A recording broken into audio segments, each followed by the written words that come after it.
अस्सलामु अलैकुम दोस्तों, मेरा नाम है अशफाक और आप देख रहे हैं मेरा डेली व्लॉग। यूरोप में ट्रक ड्राइविंग की पहली ट्रिप कैसी रही?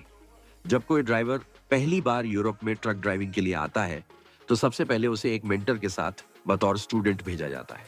इस दौरान ट्रक में 2 ड्राइवर होते हैं और दोनों को मिलकर 9 घंटे यानी कुल 18 घंटे ड्राइविंग करनी पड़ती है।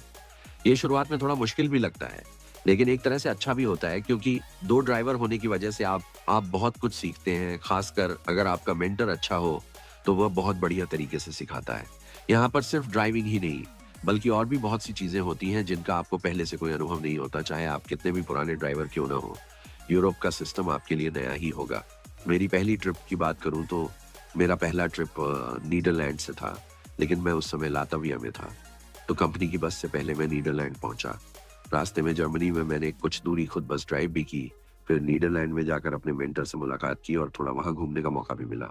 अगले दिन हमारा ट्रिप शुरू हुआ नीदरलैंड से स्पेन के लिए। रात को हमारी शिफ्ट शुरू हुई।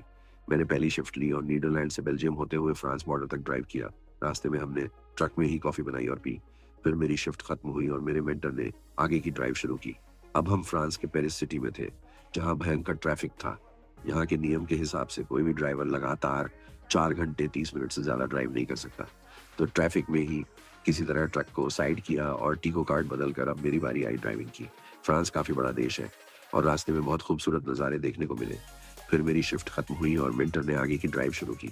जब दोनों की शिफ्ट पूरी हो गई तो हमने एक पार्किंग में रुककर 9 घंटे का रेस्ट लिया। रात को फिर से 1 बजे हमने अगली शिफ्ट शुरू की। इस बार भी रात की शिफ्ट मैंने ली और स्पेन बॉर्डर तक ड्राइव किया। रात को बाहर कुछ नजर नहीं आया, लेकिन जैसे ही सुबह हुई, स्पेन के जो नज़ारे मैंने देखे, उन्हें देखकर सारी थकान उतर गई। हर तरफ पहाड़ और बेहद खूबसूरत रास्ते थे। मेन रोड यानी मोटरवे पर ट्रक चलाना आसान होता है, लेकिन जब गांव के छोटे छोटे रास्तों से जाना होता है तो नए ड्राइवर के लिए ये थोड़ा चैलेंजिंग हो जाता है।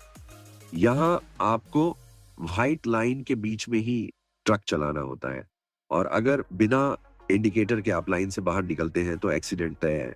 इसलिए बहुत अलर्ट और सावधानी से ड्राइव करना पड़ता है। यहाँ हम जिन रास्तों से गुजरते हैं उन्हें पहले से नहीं जानते, बस नेविगेशन के भरोसे ही चलना होता है।